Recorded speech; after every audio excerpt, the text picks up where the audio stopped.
you been eating? Nice to see you. Oh, well, that's so sweet of you to say. What have you been eating?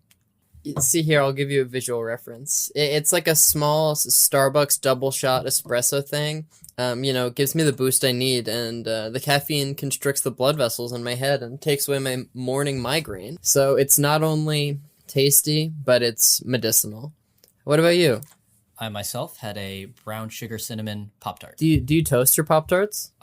Usually I did not this time because I was trying to eat quickly and I couldn't wait, but I generally... Are you a toasted or untoasted? I feel like we've discussed this. I only toast my Pop-Tarts, and I feel strongly about people who don't. I think that's fair. Do you eat... I mean, the packages come with 2, so do you eat 2 at a time? I feel like that's a lot of Pop-Tart for one sitting. I usually do, but I feel like I feel like 1.5 Pop-Tarts is the correct amount, but once I get to that second What do you do with the last 25%? I mean, I eat it, but just begrudgingly. When? Oh, I see. Oh, name your 3 or your favorite kind of Pop-Tart. Brown sugar cinnamon. Yeah, give me a few more. S'mores is good. S'mores? Yeah. Do you know the hot fudge sundae? That was going to be my third one. Yeah, also there's an Oreo one that's very delicious. I've never had it myself. What about the fruity Pop-Tarts? I feel like that, why even try to act like you're kind of healthy?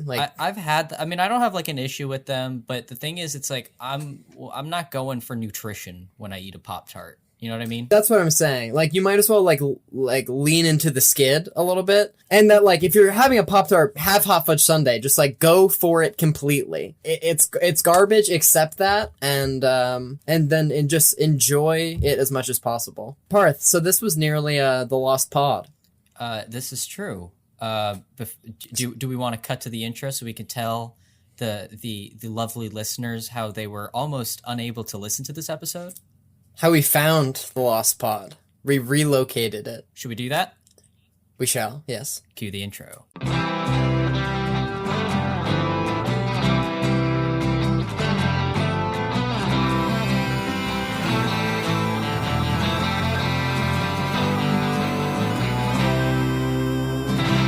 Welcome back to our show, Craft Services, where we talk about the movies with new and improved voices, yeah?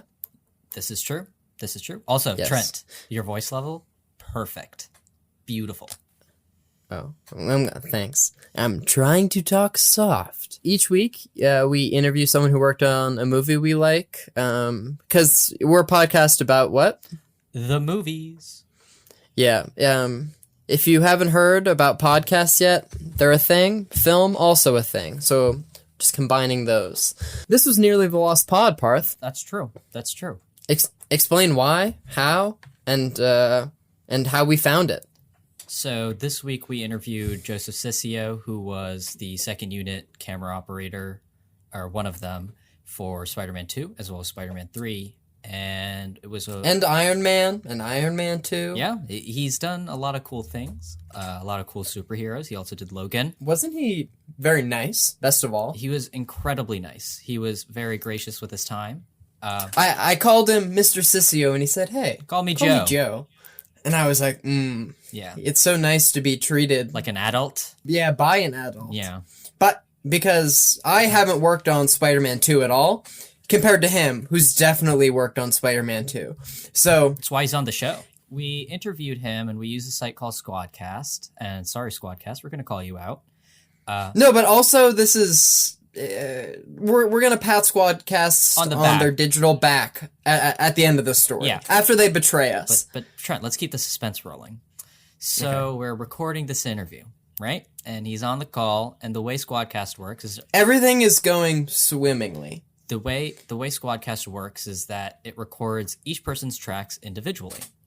So at the end of a recording, when we press stop, what happens is we wait for 30 seconds or so, and then the guest's track uploads. Is this correct? This is correct. After we stop recording, there's a limbo period where they can't leave right away.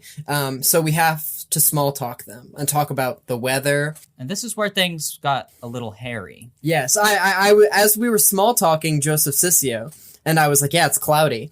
And I saw a panic look on Parth's face. Because what had happened was, we were small talking, and usually what's happening is Trent is entertaining our guests while we force them to stay with us for longer than they probably want. So then what happens is I look at how long the time codes are, and it shows that Trent's track, it's about an hour long. My track, it's about an hour long. Joseph Cicio's track is 16 minutes long. And it's at this point where I go, fuck.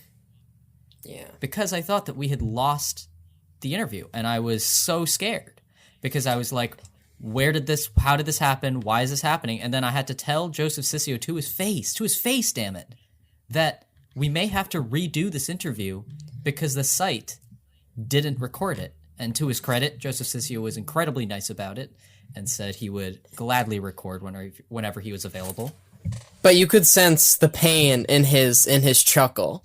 And he said, "Okay, I'm gonna need a break. We can do this next week." We once lost an episode on a discussion, Promising Young Woman with Emily, and we had to recycle a lot of what was said, and it was really painful.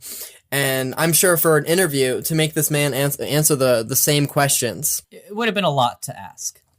And so, yes. And so then what happens is, I'm freaking out, and then we say, okay, I guess you can go because it doesn't seem like there's anything we can do. So Joseph Cicio leaves, and then Trent calls me in a panicked voice and goes, "Parth, did we just lose this episode?" And I go, "I think so." And so then I start looking up if there's any ways to recover a recording on Squadcast, and we find out, and this is where we're going to pat the digital back of Squadcast, is that what they do is they record a low-quality MP3 file from even before you press record. So whenever anybody joins the call, it immediately starts recording. And the funny thing about this is that we didn't know this, so a lot of things that Parth and I had thought were off the record were there on the record. And we had to trudge through hours worth of footage to find a really low-quality file of us chatting with Joe Cicio. But there it was. But there it is. In all of its MP3 glory. So thank you, Squadcast, because that is a useful feature. We hope never to have to use it again. But if you hear a slightly lower quality on our wonderful guest voice, it's because of that. But I think it turned out fine. Trent? Speaking of lost episodes, our second episode was nearly a lost episode. The Kurt Vanderbash was a very similar situation. Yeah. Our Star Wars Episode 8, The Last Jedi episode with storyboard artist Kurt Vanderbash was also nearly lost, but that was because we didn't realize that he had to stay for the file to upload, so he left, and it just never did. And so we thought that we'd lost the entire interview and then had to frantically email him and beg him to come back, which, again, he was very gracious with his time, and we were able to get the interview, obviously, but yeah, this was, I would say this was scarier because with that first one, I kind of immediately knew what we had to do. Whereas with this time, I just assumed that it just didn't have a recording. Also, that was our first interview ever. I felt completely dejected and like I'd gotten kicked in the teeth when that happened. And now on our, 20th interview, I was like, come on, we've done this 19 times. Yeah. And now this. Yeah. But should we, is this enough about the inner workings of podcast production? Yeah. Do we want the guests to listen to this, or should we just throw this out the window? Yeah, sure, they can listen. We worked hard on it. I guess since we asked questions, he answered them. Need I say more? Yeah. So, without further ado, hello everybody, and welcome to our interview with Joseph Cicio. He's the camera operator that's worked on such films as The Fast and the Furious, Iron Man 1 and 2, and Black Swan. He also worked on our film for today, Sam Raimi's Spider-Man 2, as well as its sequel, Spider-Man 3. Thank you so much for being here. Good to be here, Trent, Parth. So just to start off, what was your relationship with film as a kid? Pretty typical of like my generation. My dad had a Super 8 camera, and there was he was trying to document everything. So first haircuts, and so he'd always have it with him, and occasionally I would get a hold of it and would try to mimic what he was doing, Found out that like he was really, really a bad cameraman. but it was good that he had the desire to do that, and he was just playing around. And I think that was like the way to record motion capture back in the day. And so I knew a little bit about Super 8, and then that stuff got put away, and went to school with the intent of being a journalist. So photojournalism would have been great, but I wasn't particularly interested in still photography.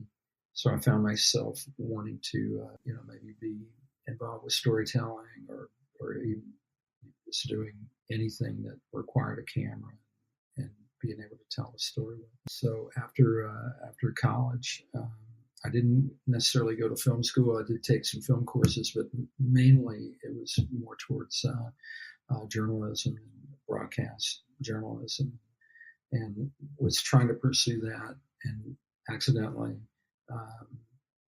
got involved with documentary work and commercials, and then eventually started doing camera assisting. Occasional film would come into the area.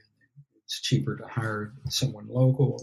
I knew enough not to get fired, I guess, and but I knew that I had to get a lot more experience. So I decided to move. I grew up down in Alabama, so wasn't a film hub by any stretch, and Atlanta was the closest place I could actually go and see equipment, but it was either move to New York or move to Los Angeles. And I happened to work with more people from LA, so it just was a natural progression to go out west, and that's been over 30 years ago. So what was the first big movie set you worked on?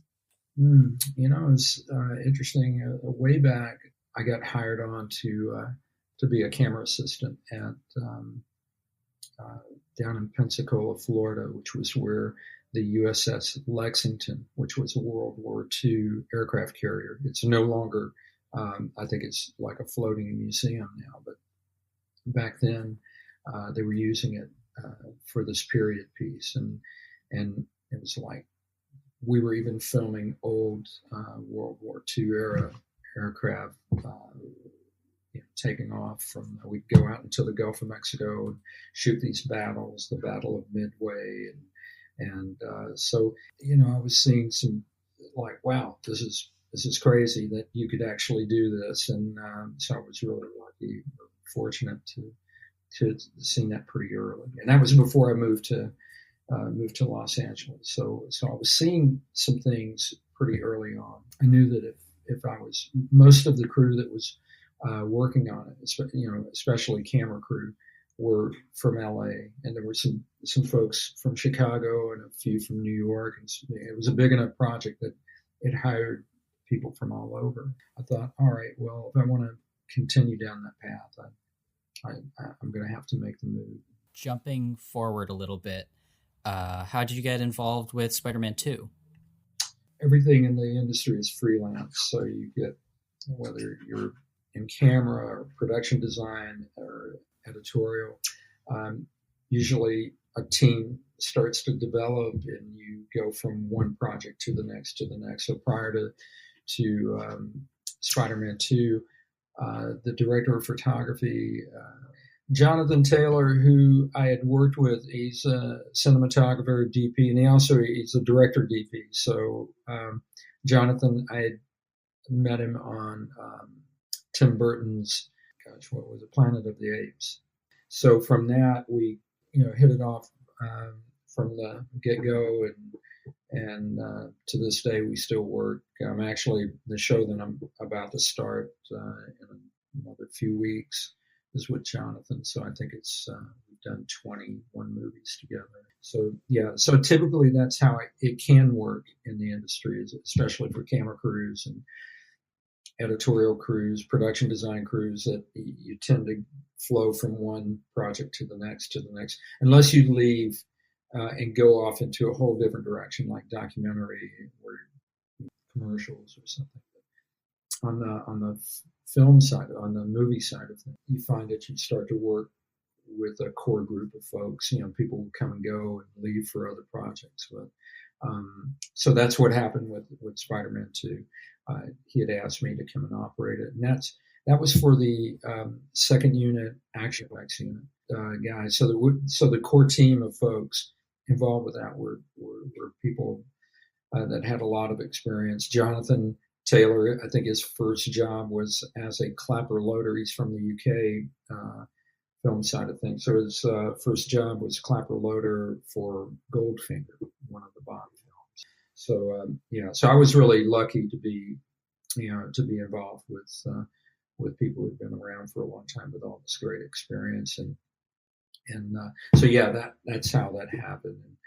The second unit for that show probably shot nearly half. I know that on Spider-Man 3, which we kind of folded right into that project, I think the second unit shot more than 50% of the actual screen time, because every frame, typically every frame on a Marvel movie, especially that style Marvel movie, has a VFX element and an action element as well. So it was a really great experience, because you would set up stunts or set up VFX stunts, and Tobey Maguire would come over, or James Franco, or whoever was going to have to be in that, because typically they didn't want to do a lot of face replacement.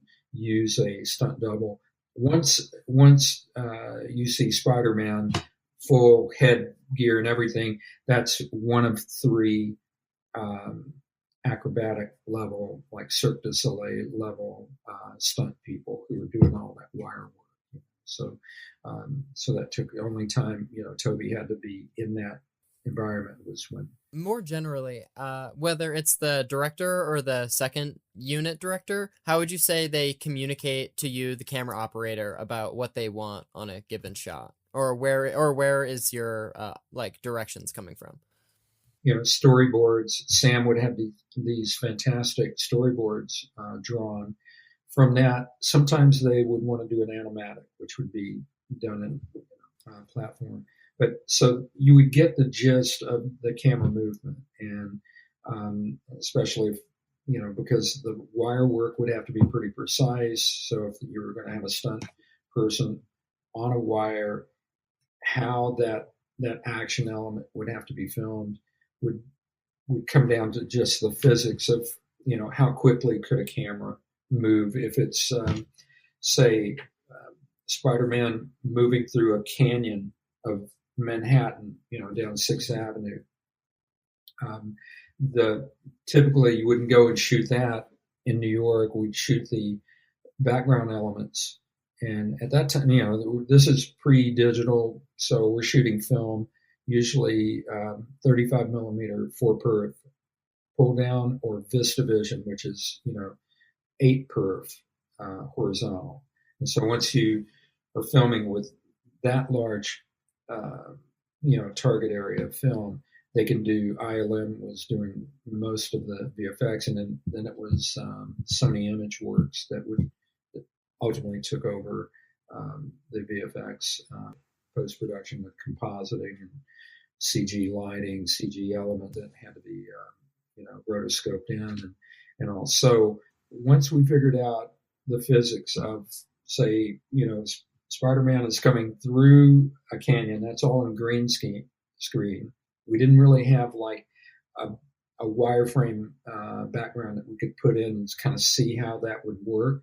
So we kind of knew, all right, well, we're going to make that into a more dynamic shot is if we can bring the camera and the stunt player across. So now the closing rate would be a lot quicker, rather than just having the camera sitting still and having the stunt person come at it. We could move the camera, and usually that would require another, put the camera on something called a spider cam, which had nothing to do with Spider-Man. It was a way to digitally move the camera on these lovely winch systems that was nearly motion control repeatable. So if you took it back to one, the camera where it was positioned in space would be within, fractions of a millimeter as to exactly where it was on the previous take. So you could do multiple passes nearly have the equivalent of a motion control pass, and that's where we could take our experience and understand there might be a better way to make that happen. Usually Sam or Jonathan or John Dykstra or the stunt director, who's a guy named Dan Bradley, who's gone off to do did a lot of the Bourne Identities and Bourne movies. So everybody knew everything. They knew what they were doing photographically, from a VFX standpoint, from a stunt standpoint, but then at some point in time, physics will just not allow you to do what you want to do without. That's where we could understand what piece of gear could accomplish the mission.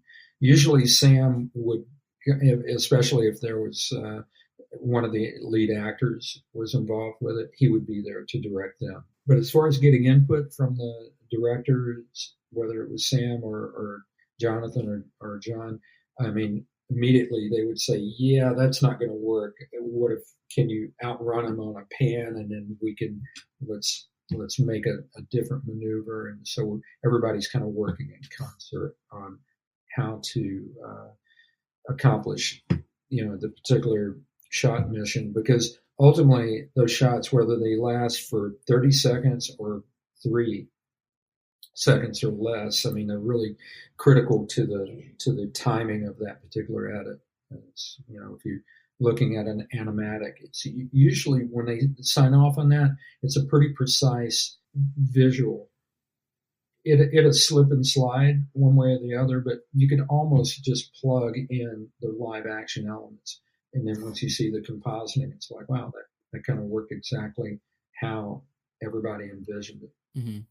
Yeah, we listened to the commentary track for, all of the Spider-Man movies, but I think, like Sam Raimi said, that he has like 9 to 12 storyboard artists. So, from what you're saying, it sounds like it's pretty accurate to the story. Like what you shoot is pretty accurate to the storyboards. Yeah, most definitely. And even Sam, who's, I think brilliant treatment of just everything that, whether it was Stan Lee or whoever was doing the original, color and draw, like the suits had to be something that what Stan Lee would say, wow, that's exactly how I envisioned it way back. And the materials that we did, just screen testing for different reflecting value of certainly brought in like 5 different fabrics, so they would make the whole suit, bring someone out wearing it, and then rotate them around in the different types of lighting that most likely would be like day exterior, night interior, day interior, and you'd start to see how those suits would work. And then it's like, okay, and I think even Stan Lee was pretty instrumental on like, the color was exactly how he envisioned it. And so yeah, that was, and Sam was really true to the to the art form, I think, in a big way. In reference to Sam Raimi's general shooting style, were many takes required per each setup, or was there any shot in particular over the 2 movies that like took like more trials than others? I again, doing the action VFX unit, so that second unit, Sam would come over, and typically we would finish those with not a lot of fuss on the amount of takes. I didn't see that, but usually that happens, especially if there's a stunt element, because the reset could be a long wait. Not that I remember lots of pyro, but you can imagine on movies that require stuff crashing and whatnot. These are big movies. Yeah, the resets could take hours because you're having to reload pyro and reload this, and the reason why you're hosing it down with a lot of cameras, even though one angle might be the best angle that will carry that VFX and that stunt through, but it's always good to have something to cut away to, but when Sam would show up, it's usually he was there. It might have been a stunt element that Tobey Maguire or James Franco or whoever might have. He was there mainly concerned about the dialogue and certainly about how the shot was working. but I don't remember doing many takes, to be truthful. I can't recall that we would do more than just a handful of takes. The Doc Ock scene where Tobey Maguire and Kirsten Dunst are in a New York deli, right? If you remember when the car gets we remember thrown in. Okay, so we were shooting that. Meanwhile, main unit was on stage over at Sony.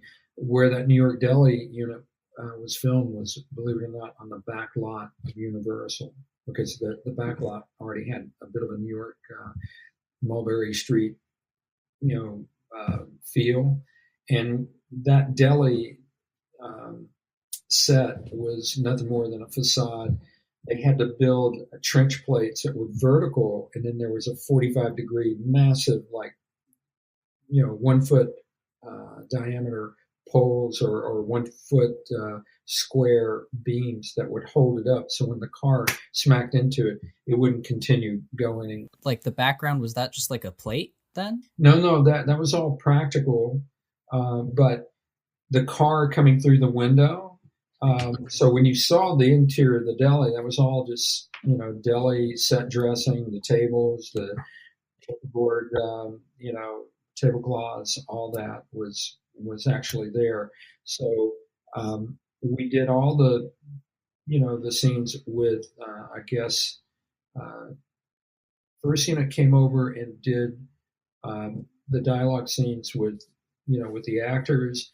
And then once that was done, they left, we moved in, and now this is all the stunt work to do and the actual practical special effects. So we did all the plates, even had the stunt players moving out of the way, so as if they were there, and now they're moving out of the way. There were tables that were maybe on wires that would, as if they were getting hit by a car. And then once we got all those elements done, we got everybody out of the way, and it was just go time. And so 3, 2, 1 action, the car comes through at nearly 100 feet a second or more. So when all those elements were put together, you had the A side, which was with stunt players, and the B side with the car actually coming through. I just have to ask because the train scene in this movie is my favorite action scene in a movie ever.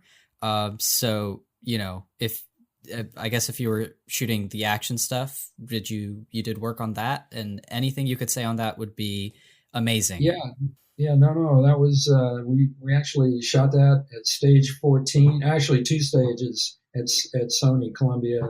14 was where the actual subway train car was on air, you can imagine air platforms to get the right, when you're on a subway, it's kind of rocking and rolling, and to get all that movement right. So the actors didn't have to move themselves. They were being moved by the, subway train movement. And then so all that was done on stage, green screen. So they had all the elements of the interior of the trains. And then I don't know if that was CG, the actual tunnels that underground, but pretty sure that those were, let's say, somehow they may have shot those elements in Chicago or some other underground area, maybe New York. I doubt it was New York, but it was pretty, once you're underground, it's pretty nondescript and pretty dark. So I think they were embellishing that with maybe some CG elements. But all the actual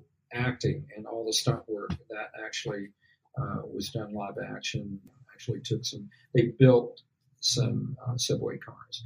The train tracks where he falls down through the railroad ties and all that was on stage, and that was all green screen. And so all those elements were done right at Sony. But so that was old school compositing, and which was really the best way, because it would have been really tough to try to do that all in entirely green screen environment. I know that Doc Ock's tentacles were controlled by a team of puppeteers, and I was wondering if you saw that in action at all. And I'm sure that would be an interesting balance with it was largely green screen based also. Right, yeah. So I mean, I remember Alfred Molina having to wear like the vest. Those arms, as you can imagine, they were practical. They were built out of. I mean, they were elegant. The whole vertebrae, if you will, of how those things move. But you're right. They had to puppeteer each one and do wire removal and all. And it was a pretty heavy piece of apparatus. So it wasn't like you could just go walk around with it. But the way it was, it's almost like a Steadicam vest. You wear that, and then they could remove that. If I remember, it comes out of the spine, right? Yeah. So all that was overlaid with really great VFX, but to get the arms right, those were actually built. I mean, they would go into velvet sleeves when they were done, just to protect them. But they were really, really well designed, and just the movement, as you can imagine, it's what you would expect. Maybe not like an octopus can move, but certainly it had that articulation that allowed it to flex and so it gave them a basis to go by, and then everything else was CG after that. Were you a part of any of the stuff in the hospital that was shot? That was a lot of that was main unit as well, because Sam is right. This great actor, and Alfred Molina doing what he does best, and but yeah, we mainly like the stunt elements of that, where people were getting killed and wiped out or beat up and all that. So electrocuted. Yeah, exactly. So that was stuff that we did in that set, that operating or ER set or whatever it was. So on any large production, about how many camera operators are needed on set, and can you also describe what the role of assistant camera person is? Sure. Yeah. Typically, I mean, on a stunt, action unit, you can have a lot of cameras because you're trying to make sure you've got plenty of coverage for that, especially if the stunt is going on for within if it's an outdoor environment where the stunt lasts for 1,000 feet. So you can imagine you might have a Russian arm or pursuit arm that's chasing it or tracking with it. You may have a drone or an actual, human piloted full team of people in a full-scale helicopter, ground cameras everywhere, crash cameras that if it's a sequence where a truck is hitting cars and careening all over the place. So if that's a pretty long stretch of area that has to cover that whole stunt, you could easily have 10 operated cameras. So worked on projects where you have 10 operators or more, and that's usually and it can be a lot more depending on the stunt. Typically for even a large movie that is doing mainly the dialogue, 2 cameras would do nicely because you're not having to cover all that action. And usually if you get more than 2 cameras just on a dialogue scene that might lead up to that, there could be a compromise for the main camera. So usually for like you go back to a normal traditional single camera or a 2 camera scenario. Great movies have one thing in common. It's usually that especially if it's a dialogue driven project where it's really about performance and camera performance and that choreography. Usually it's just one camera, that's really all that's required. But as soon as it starts, the VFX and the action starts to combine, that's when it can get, the necessity to have more cameras starts to come in. So when you, because you obviously ended up working on Spider-Man 3 as well, was there any sort of learning curve that you'd gotten through Spider-Man 2 that anything specific that your experience on Spider-Man 2 really helped the stuff you had to do in Spider-Man 3? Yeah, I mean, and to get back to the camera assistants, just to finish off, when you see in the credit or if you hear about a camera assistant, and there's the focus puller, and then there's the second AC, the second assistant camera person, and then the loader.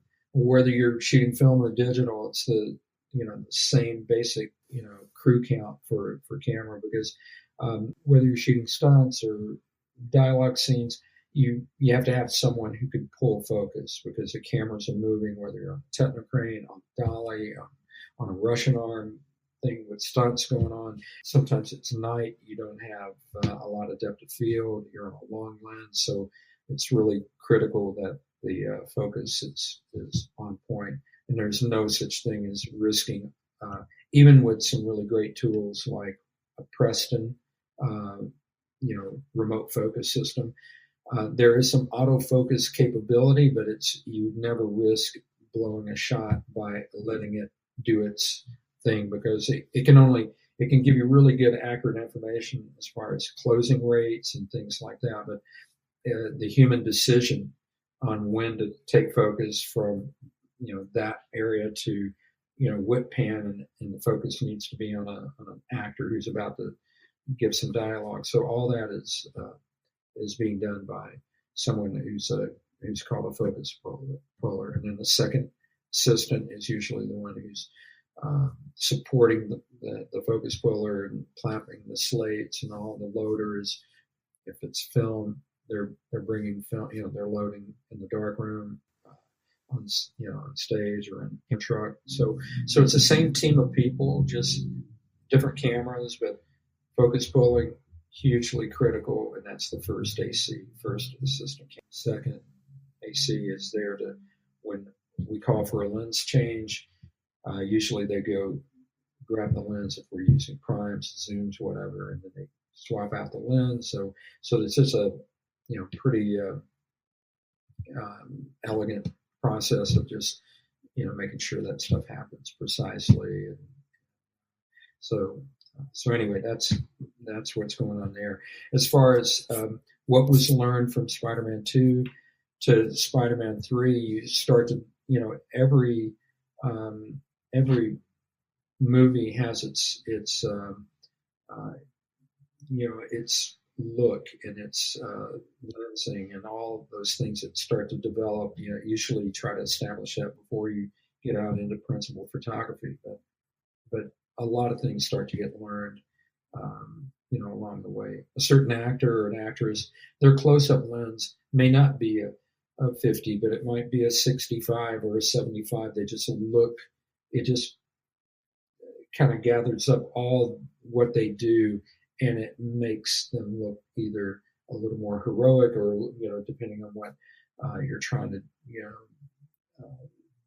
do in that scene. But, like a Coen Brothers movie, I remember Roger Deakins, I think he opened up a bottle of champagne when he could get them to go to like a 35 millimeter. That was it. And prior to that, their widest or longest lens might have been like a 27 millimeter, because of the physical comedy and how they like to tell stories. They never thought, about getting into, 150 millimeter. Just there was too much going on in that frame to miss. In the wide angle is how they saw life and their storytelling, and it really works well. So you start developing this Bible of like the treatment of lensing, everything, the look, the color timing, and all that. But as far as the with action and VFX, what was carried over from Spider-Man 2 to Spider-Man 3 was trying to refine that look and refine how you could move the camera and be a partner in that dance of the wire work. Especially, you've got Spider-Man on, so you have a stunt person on wire. How do you make that more dynamic rather than that person flying by camera, which a real close flyby is usually really dynamic, but you can't draw every, you can't ask a storyboard artist to, make this more dynamic, so it must be that he comes close to camera. Well, what if we can bring the camera into that scene a little more, and what are the tools that allow that to happen. So yeah, you learn, from every project, which is really the point of good cinematography. I think that like whatever you knew, last month or last year or 10 years ago, it's still valid, but you can take that experience or take what you know and then retool it a little bit for something that might be appropriate for a project that had nothing to do with Spider-Man. So yeah, but there was definitely a learning curve that, continued on. So it was great to, have that challenge to say, yeah, we can always make this better, or we can. In reference to Spider-Man 3, both Sandman and Venom are, very VFX based, and I'm sure it was quite the spectacle to see the before compared to the after. So did you see that in the works at all?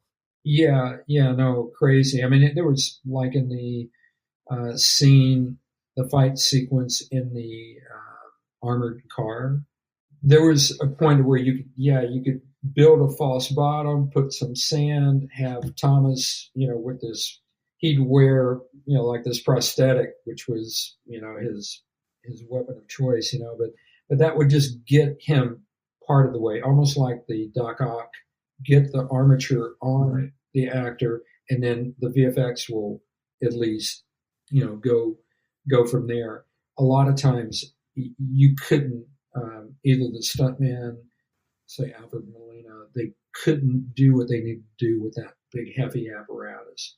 And often they would even pin it on a cable so they wouldn't have to wear 30, 40, 50 pounds of this armature and be able to move with any kind of quickness, so being nimble with that. Venom was a whole the suit for Venom. They wanted to get that right because a lot of that was practical, but then, like you said, there were CG elements. It had to be done that way, and so being able to marry the practical elements with the CG elements, that was the trick. And that again having someone like John Dykstra there, and Scott Dyke was his assistant, who ultimately became the VFX supervisor for Spider-Man 3. So he learned a lot. Everybody was learning a lot to follow through with the core, design of what Sam was wanting, and really Sam was just making sure that he was carrying through the natural progression of Spider-Man as it goes from, two-dimensional comic strip to a two-dimensional motion cap comic strip with real humans. And that was an interesting trick to see how that. Yeah, so Spider-Man's not the only superhero related movie that you've worked on. You've also worked on Iron Man 1 and 2 with Jon Favreau, and we were wondering what those movies were like. Yeah, it's so Spider-Man was, Marvel intellectual property that Sony Columbia Studios was doing, and then Iron Man 1 and 2 was Marvel's pre-Disney foray, so that was before they were acquired by Disney. So they were a true standalone silo at that point. They were producing it. That was their intellectual property. They hired the same teams of people that, even though it wasn't Sam Raimi, but a lot of and his core folks, but a lot of folks, especially in the second unit, an action unit that did Spider-Man 2 and 3, 1, 2, and 3 actually, folded right into Iron Man. So at least on the action and the VFX side, there was a common team. On Matty Libatique was the main unit DP. Jon Favreau, of course, as you mentioned, was the main unit director. So basically, the same method that was established on Spider-Man was used on Iron Man. So you had the main unit doing the all the dialogue scenes and some action scenes as well, but primarily the dialogue scenes. We would do the action elements for so when when Tony Stark goes to the Hindu Kush or goes to Afghanistan to show the generals the new, technology for Stark Industries, when that ambush happened, that was shot up in what's called the Alabama Hills of the Sierra Nevada near Mount Whitney, out on the east side of the Sierra Nevada mountain range. So really does look like, we saw pictures of the Hindu Kush, and you got like this, down in the bottom of the mountains, they're kind of more beige orange, and then as you get into higher elevation, it's more granite-like, and it looked, I'm sure for people who live near the Hindu Kush would say it looks nothing like it, but from just a photograph, it had a similar palette. So that's where that was all shot, and that was a place where they shot many westerns. John Huston back in the, way back. I think they shot Gunga Din there back in the 30s or 40s, and so it's been a place where, filmmaking has been going on there a long time, and it's about 3 or 4 hour drive northeast of Los Angeles. So you also worked on Fast and the Furious, Tokyo Drift, and speaking of, stunt-heavy action sequences, I would imagine you got to see a bunch of cars explode. And tell us about that. Yeah. I mean, I can't remember all the ones, but there was, what I was so impressed with was the drifting, because I had seen the titular drifting up front, right? So when you're filming it, it's like, wow, that's pretty amazing that those cars are doing what they can do. And the drivers, there was Reese Millen, world-class drift drivers, rally car drivers. The cars were, because it had, some of it took place in Tokyo, we shot all the action stuff in LA. The beginning of the movie where that the old muscle car is racing through the subdivision that was being built. That was all in Victorville, California, which was meant to be Arizona. So that was a couple hours east, 3 hours east of Los Angeles. But all the Tokyo night stuff, that was all LA, and it's called Lower Grand. So pretty easy to dress, Los Angeles for Tokyo. There were some VFX elements of that, the huge intersection in Tokyo, that those elements were shot there, but very little background plates. Most of it was all done practically, and just changing everything out the best you could to Tokyo street vending machines and things like that, signage and all that. But yeah, the cars were right-hand drive to be, and they were built in Japan.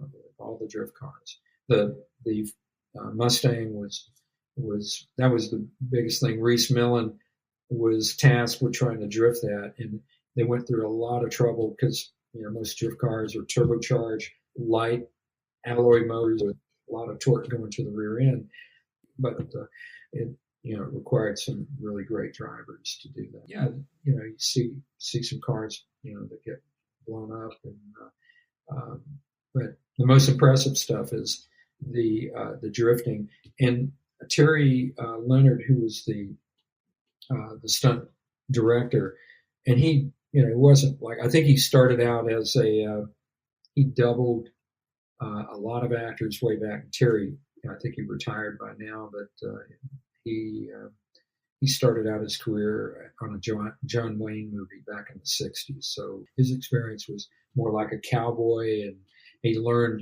thought, well, if Westerns are not the only form of films Hollywood is doing, so I better learn something else. And he learned, taught himself, bought a race car, really wanted to learn driving, so how he could apply those skills to movie making and filmmaking, and then he really studied drifting. And I want to say Terry went to Japan and just went to watch it and see the mystique of it, And drifting is really not a they're not doing 100 miles an hour. It's like really elegant. You only do it 30 miles an hour. You can go faster, but it's really happening at a fairly slow rate of speed. So what he thought about was, if we're doing drifting where we're chasing the drift cars, or we're leading them, I have to have cars moving. And those cars have to be in precise position so the drift can happen, around and through and all. But take one and take two and take three, you can't just arbitrarily start to say, hey, car number 27, make sure you're up ahead. You want to keep that, keep the spacing perfect. When we did perpendicular side view, those cars were never moving. You're passing by them, and we're only doing 35 miles an hour. The cars that are being passed, it made it a lot easier not having them move. So they were sitting still, but you're on a profile angle. You don't know that the cars are not moving. And that was a really, interesting way to do it. Safe. He was all about safety. I don't think one car was crashed accidentally, which is a trick, So usually you have a fender bender here and there, but Terry Leonard, he made that into a very safe, with all that stuff going on. You would think, like, man, there should have been some near misses, especially for camera. There were a couple of close things, but not the way you would call it, wow, that was a close call. And we nearly took the camera out, and they'd never have.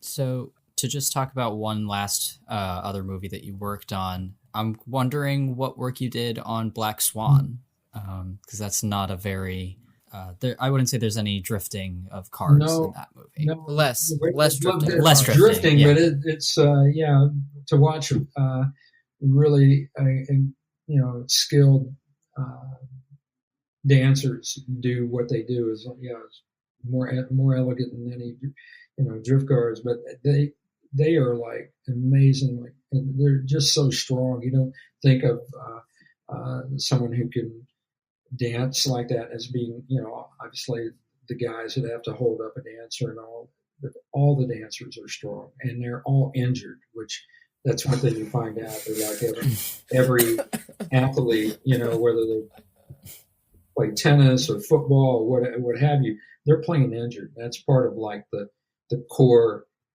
test. It's like how injured can you be and still do your job at the New York Ballet Company, and so what you did, you found that all these dancers are so good at what they do, but you don't get out of that game without injuries, And anyway, Matty had called me. He said, "Hey, I'm doing this movie, and with stunt work, you do a lot of handheld, or sometimes you do handheld, or you jump into the Russian arm vehicle, or you go to a spider cam shot where we're doing, flying the camera on a cable system and all." So as an operator, you want to be hopefully proficient at every aspect of it. I don't do steady cams. I don't even, I don't do that, but I do aerials. I do Russian arm, pursuit arm. I do, a lot of different things. And then handheld is one of the things for fight sequences.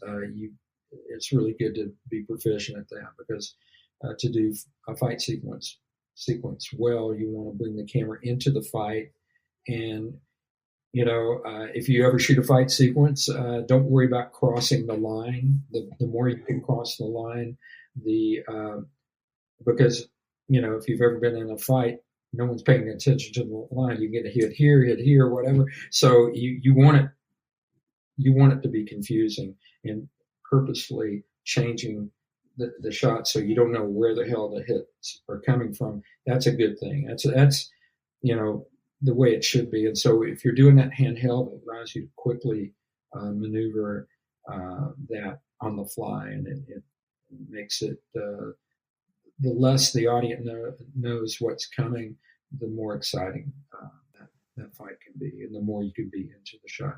So Black Swan, it was going to be all handheld. We shot that with the Arri 416, shot all film. Darren Aronofsky likes Super 16. He just loves the grit of it. And although you could absolutely scan, Vision Super 16 to where it looks as if you're shooting 35 millimeter or shooting, Alexa digital or what have you. So, but he wants it gritty, so you've got a smaller target area, and that makes it a little easier to get there. The lenses, we're using just prime lenses. The package is so small, I could just keep it on my shoulder and we could talk through the shot, and I wouldn't even really think about it. You can almost one-hand this camera, and it's got an optical eyepiece, so what you're seeing, there's no latency. Whereas digital, you still have a little slight amount of delay. So things are being fed to your optic nerve, but just with a slight delay in it, and it's hard to be reactionary, or to predict when you're still waiting on a little bit of information. So the nice thing about a film camera with an optical eyepiece is that you're seeing things about to happen before they get into the ground glass area, and so that's really nice. Even though you can say on a digital viewfinder, as you're seeing stuff coming in where you think you get a hint of something coming in, it's actually already happening. So the really nice thing about that movie, it's still shot on film. 416 is, like, I think the best handheld camera ever designed. It's after 100 years of camera building. Arri comes up with this magnificent tool. It fits right on your shoulder, and it just stays there. So it's a real nodal to your brain, to your optic nerve. Training, getting ready to understand how to be a part of that dance routine, and then I got there a couple of weeks ahead just to kind of help myself, and then rehearse and understand the choreography.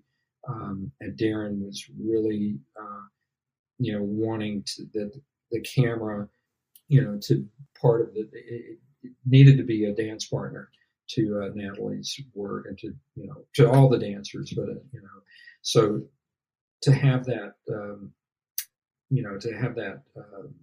that interplay was really important. So I showed up like I wanted to be able to say, like, okay, can I do this? And so I better be in shape and all. So that was really Maddie, so gracious. He had asked me to do them. I just didn't want to disappoint, and so it was really a wonderful project to be a part of. Our big kahuna last question is, what's the last great thing you watched? And it can be a first-time viewing, or it can be a revisit. That is a good question. I've been, looking at a lot of documentaries, which I love, and And in the meantime, you can tell us a little bit about the documentary that you're working on now. Oh, well, this is not a documentary, but it's a Hulu project. It's an 8-part series based on the book Dope Sick, and it's you can IMDb it and find out a lot of information. It's Michael Keaton, Rosario Dawson, Barry Levinson was the lead director to do the first 2 episodes, and it's about the OxyContin epidemic, Purdue Pharma, and just a lot of the madness, the criminality of what was going on there, and really a great project. So those projects don't come around often. Do you know where that will be released and when? It'll be Hulu, so it's a Disney, Hulu, and not sure. I think sometime later this year, hopefully later this year. And I don't know if it's going to be 8 hours streamed or if it'll be a weekly episodic thing. But it's an 8-part series, 8 hours, and it should be a fantastic project. And so yeah, it'll be on Hulu, good on Disney and Hulu for greenlighting a project like this. They can't do enough of that. Be truth. Well, I think that's a natural conclusion. So thank you so much for Joseph Cicio for coming on. He worked on, Iron Man 1 and 2 and Black Swan and Spider-Man 2 and Spider-Man 3 and a bunch of movies that we like and care about. So thank you so much for your time. Great to be here. Thank you for having me on board, and I can't wait to see what you guys go out and do. Hopefully we'll cross paths again.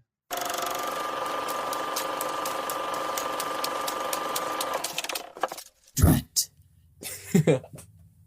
Yeah. Was that a good episode? Is this Christian Bale, Batman? It's the episode our listeners deserve, but not the one they need right now. You kind of look like a silent guardian, like a watchful protector right now. A dark knight! Yeah, a nice way of saying a dark knight. Someone knows where he is. Can you do a Michael Keaton Batman? I want you to tell your friends about me. That's pretty good.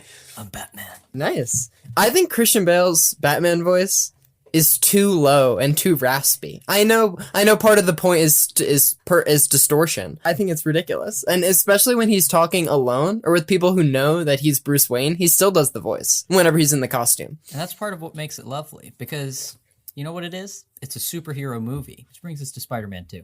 Joseph Cicio was a great guy. We think he was a lovely interviewee. Trent? Yeah, what a delightful character. Thanks for coming on our show. Yeah, and so check us out next week. We're going to be discussing our own thoughts on Spider-Man 2 with a very special guest, a former teacher, professor, mentor, friend, and fellow podcaster, Adam Volerich. Yeah, he has his own podcast called Eye of the Duck, and it's pretty good. It's really good. It's kind of like ours, but a little bit better. And it's also a movie podcast. But yeah, you can look them up on Spotify or Apple Podcasts, wherever you get your podcasts. Yeah, we talked about Spider-Man 2, and it was pretty awesome because it's Spider-Man 2 week, undeniably. And again, just to shout out his pod again, off the record, he told us some very exciting things that are happening there. So if you're not listening, you should check them out right now. But people should, I guess if they've come this far, they should rate our page. Wouldn't that be nice of them? Or they can follow us on Instagram. Or there on are Twitter, places where we can be reached. Yeah, I don't know Trent, much about our Twitter. Do you want to make a craft services TikTok? No. Wait, dude, the bad thing about that is it seems like there were just a bunch of 12-year-olds there, but everyone I know who's gone on TikTok and put in a few brain cells of effort into it has really, amassed a big following of children. And I really think that's how to succeed in business these days. But I don't know if 12-year-olds are listening to podcasts. And that's why next week you can check us out. We're actually indefinitely moving solely to TikTok. You can listen to our interviews in 12-second bits. I've never been on TikTok. What goes down there? It's just an endless... It seems like a dark place. Wait, don't you have one? I have one, yeah. It's just an endless stream of content, Trent. Yeah, I mean, after Spider-Man 2, and then it's Judas week, and then... Who knows what's coming? We do. And Yeah. All right. I think we've kind of run out of things to say.